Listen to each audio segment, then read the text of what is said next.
My grandmother had a lot of kids, and I was the son of her oldest daughter. She actually had a couple of sons who were only a few years older than I was.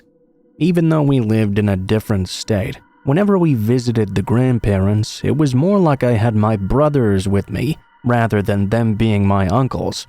I always wanted to do everything with them, and as the adults really didn't want to bother with us too much, they didn't really have a problem with that. There were some things that my uncles Jeb and Carl did that I didn't really like. I mean, they chewed tobacco or snuff ever since I could remember. I think I tried it once and ended up throwing up right away. To this day, I still don't really understand why people enjoy doing that. When I was 14 years old and visiting them, they had some beer on them. For the record, they were 17 and 15 at the time.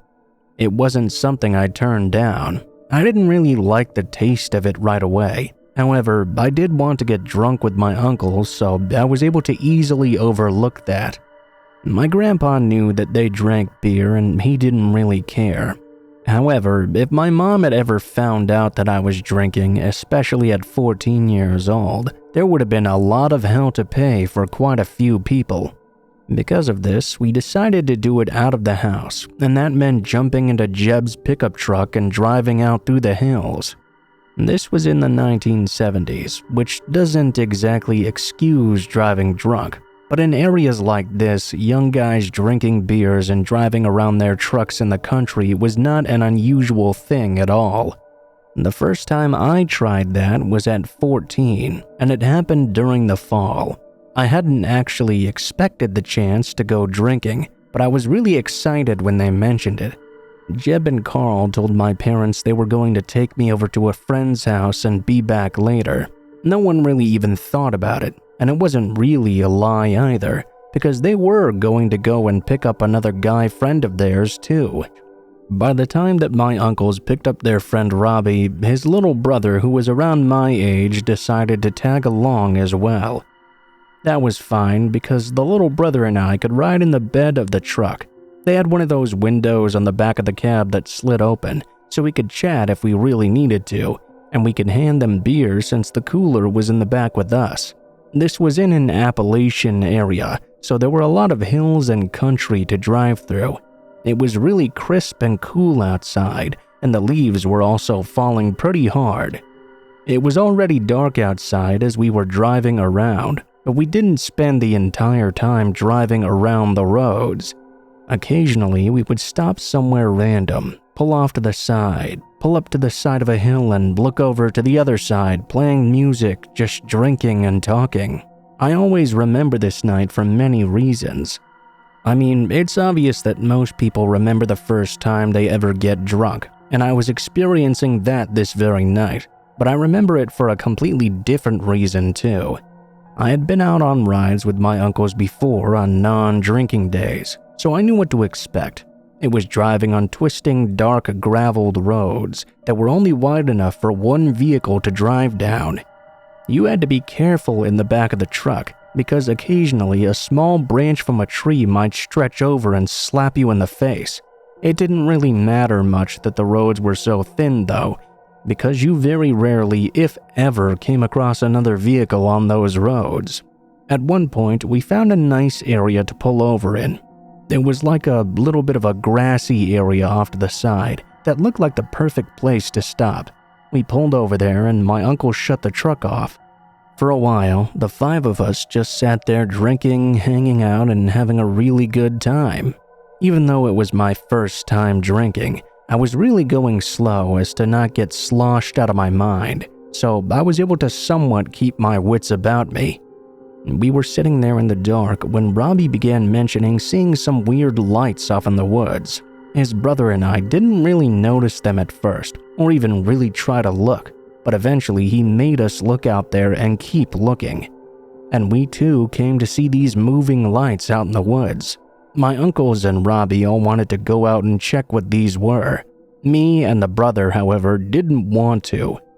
We let them go by themselves while we remained in the truck drinking and talking.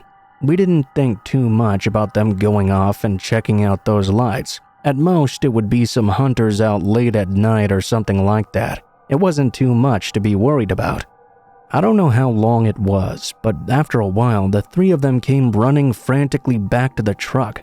The brother and I didn't really think anything was wrong at first, until they started climbing in. Looking inside, we noticed that one of them was injured, bleeding profusely and holding something up against the wound.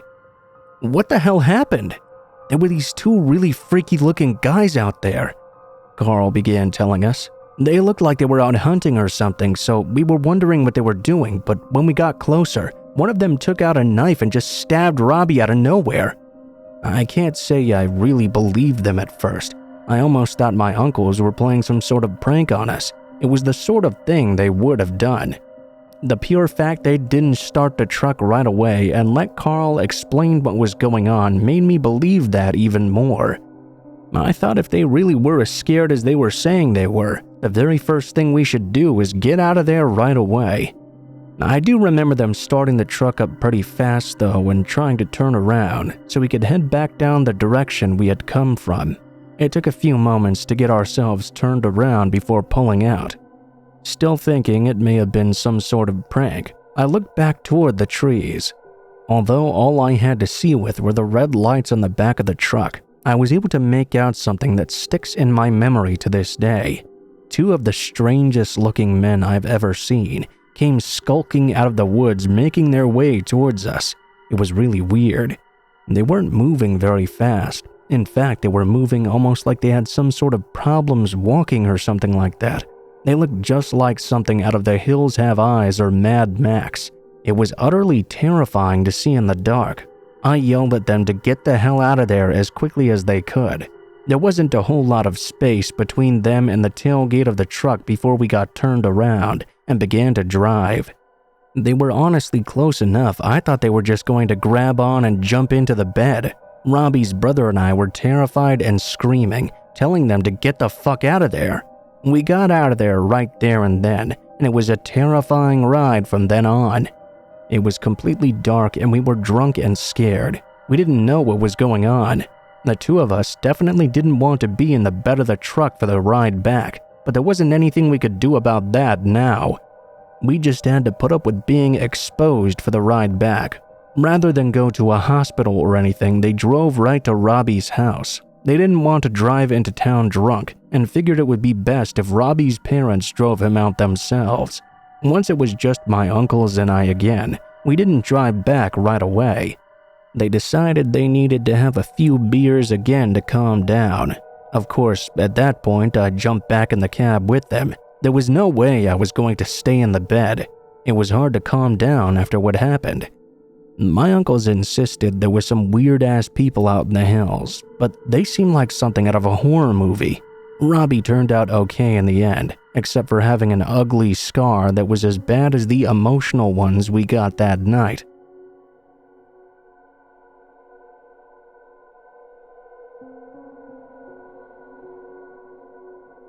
Often during the hot summers of the mid and late 80s, I would spend some time at my cousin's house. We both lived in rural areas, but staying with his family was considerably better than staying with mine. My cousin Clay and I had a lot of things in common and would do a lot of fun things together in the summer. We would watch scary movies on VHS, play one-on-one baseball, and go out hiking in the woods. Hell, my aunt even had a really old typewriter, and the two of us would crowd around it and write really bad, scary stories together. My uncle and aunt both worked evening jobs, so they wouldn't be there at night. My uncle was a park ranger, and my aunt was the manager of a grocery store. We had supervision during the day if we were at home. We usually weren't, except at mealtimes though. At night, we stayed in and watched videos or did things like that.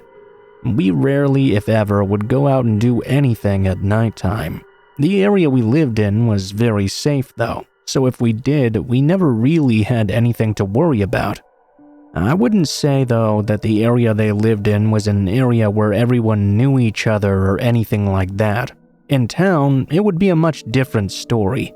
Whenever we went down to town, whether it was to go to the store or go to the swimming pool, Everyone knew each other, but outside at the house, it was completely different. This Saturday night, we were going to be home by ourselves for quite a long time, longer than usual even.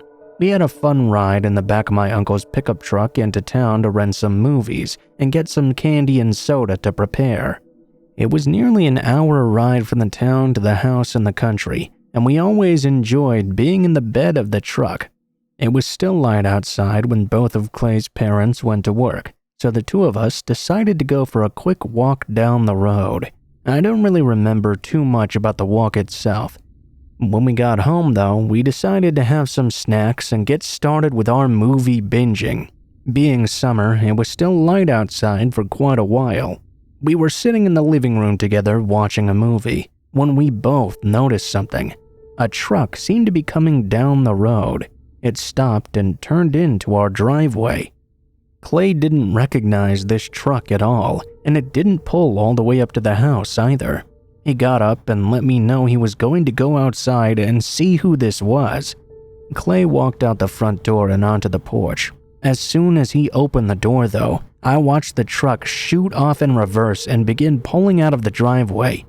It pulled back and shot down the road, heading the same direction it had come from. Clay went back inside, and we both decided it was simply someone using the driveway to turn around. We kept watching the movie and didn't pay much more mind to that incident. The night went on and the sun eventually went down. Clay and I kept watching movies, and since we were relatively young, we were getting really scared from watching them. Of course, boys our age would never admit to such a thing though. A bit later, we both began to hear some noises outside. We also saw some light shining in through the front windows of the house. We got up together and went to look outside, looking out the window. It was dark enough outside that we could notice the light shining right into the house, but we couldn't make out what the vehicle was. We did notice it seemed to have stopped in the exact place the truck from earlier had. We began talking to each other about whether or not it might be the same person. We expected the truck to pull out and turn around, much like the one from earlier did, but that didn't happen right away. In fact, nothing seemed to happen. The truck remained in place, with the light shining in through the windows. Clay was about to go out on the porch to see what was going on, but for some reason I felt the need to stop him. Something was making me feel really uneasy about all of this. I didn't know what was going on exactly, but something felt wrong to me. This was an area where people never locked their doors, whether it was during the day or even while they were sleeping, so he didn't seem to think anything was wrong. The very fact that truck was just sitting there though was really bugging me. I knew something was wrong. I went over to the door and locked it. He asked me what I thought was going on. I didn't know, and I told him that truthfully. I just got the feeling something was off here. We stood there for a while looking out the windows, wondering what was going to happen. Since Clay's parents were both gone, there weren't any vehicles in the driveway. It was obvious to anyone outside though that someone was in the home because of the lights inside. Still, the vehicle didn't do anything. It just continued to idle there. Out of nowhere though, we heard a gunshot ring out in the night. It was definitely coming from the area around the truck. The two of us got scared, but we didn't drop to the floor like we probably should have. Instead, we ran to his parents' room and grabbed some of his dad's rifles. We heard another shot after that. Clay was feeling a lot of bravado and wanted to run outside with rifle in hand. I convinced him not to though.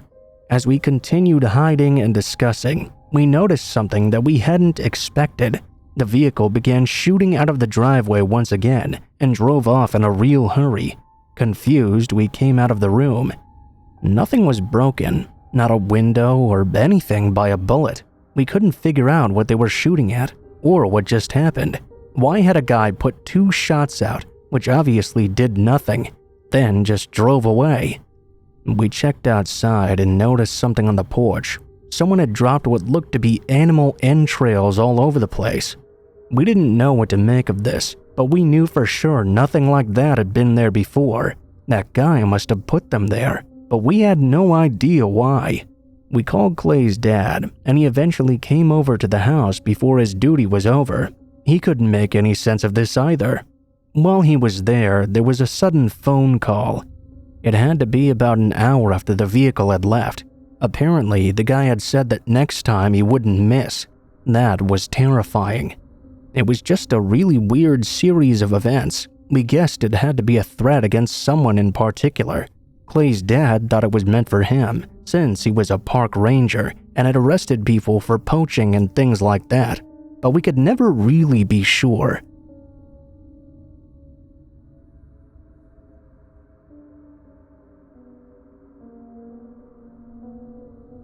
Back when I was in college down in Florida, I used to work a part-time job at this pretty upscale motel.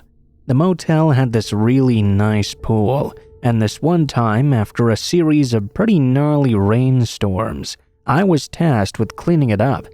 It was really nothing out of the ordinary. We actually had a specialist that came in when the pool was that bad, but my manager said the guy was up to his eyeballs in other jobs and wouldn't be able to come down for a few days at least. Since this was really costing us guests, he told me that if I got it done myself, he'd let me go early and still pay me the full day's wage. Absolutely a no-brainer, so I accepted right away.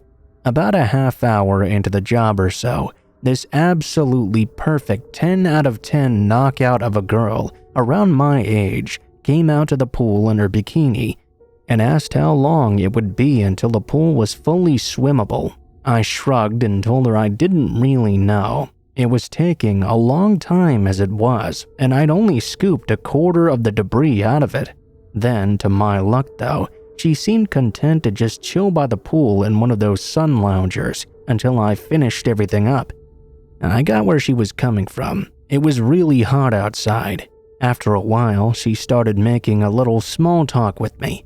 After about a half hour of back and forth, I'd managed to pretty much clear the entire shallow end of all the plant trash. She asked if she could dip her legs into the shallows. I thought, sure, why not? As she did so, though, I noticed a bunch of small, dark things swimming out of one of the filters towards her legs. Apparently, she hadn't seen them because she was too busy turned towards me. I just straight up screamed, "Get your legs out of the pool!" She looked at me like I was crazy, as I just okayed her putting them down. When she looked down though, she let out this ear-splitting scream, then basically sprinted back to her room in tears. If you've never seen Florida water bugs, now is the time to Google them. More specifically, Google just how big they can get. Somehow I'd never seen these evil-looking things until right then. And goddamn, they're a sight. Not likely to be forgotten anytime soon. Worst thing is, they actually do bite people too, which is exactly how they got their nickname of toe biters. They're not exactly dangerous in the sense that they're poisonous or anything, but they're just about the last thing you want to see while you're swimming, and you definitely don't want to get that many bites on you either. I'm not great with bugs, so I got the hell out of there and told my boss that as much as I appreciated the offer of the day off, I would not be carrying on with cleaning the pool that day. His response was literally, come on, they won't kill you if they bite you." I straight up told him I'd rather he fire me than make me clean all that up with those terrifying things swimming and flying around. Thankfully, he relented and told me to close the pool off by putting some chairs around it like a little fort, until the real pool guy could come out and completely drain and filter the thing. Apparently, they're pretty easy to kill just by using vinegar or something, but the pool guy still uses protective gloves and stuff, because get this, water bugs can even fake being dead, then pop back up alive and bite you after tricking you into thinking you're safe. That's just pure nightmare fuel to me. Florida was fun, and I'm glad I got to experience living there while I was in college, but I sure don't miss all the tropical wildlife down there. And seriously, if I never have to look at another giant water bug for the rest of my freaking life, it will be way too soon.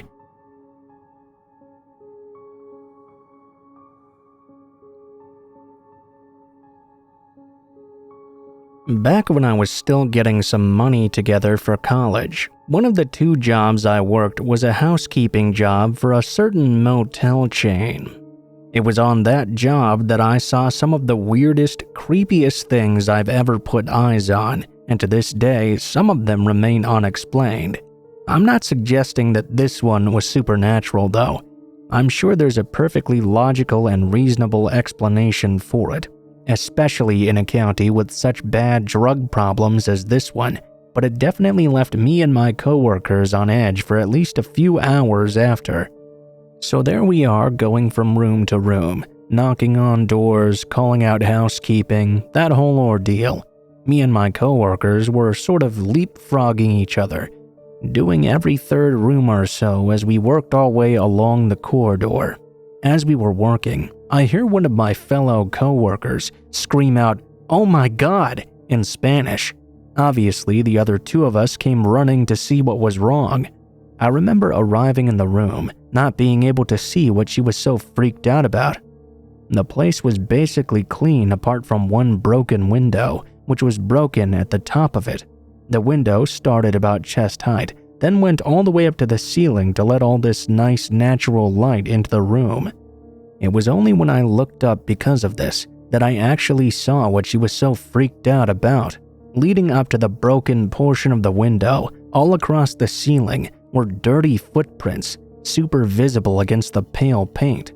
And the 2 of us that had come running were like, how in God's name did that happen? The poor Honduran lady we used to work with though was basically convinced it was a demon or something that had run along the ceiling before diving out the window. A much more logical explanation would be 2 meth heads fighting inside had somehow managed to leave some footprints on the ceiling after throwing each other around, then broken a window before running away. There was definitely no blood or anything to suggest that some kind of crazy accident had occurred though. I guess the really creepy thing was seeing how freaked out our coworker was. She kept clutching the cross around her neck and saying these little prayers to herself. She seriously thought something evil had been in there. We had to talk her down and explain that weirder things had happened when people were cranked out of their minds. She just wasn't buying it though. She refused to clean that room for the rest of the time I worked there. I cleaned it myself on many occasions, and nothing weird ever happened while I did so. I don't really know exactly how to explain what happened though. It's kinda crazy actually.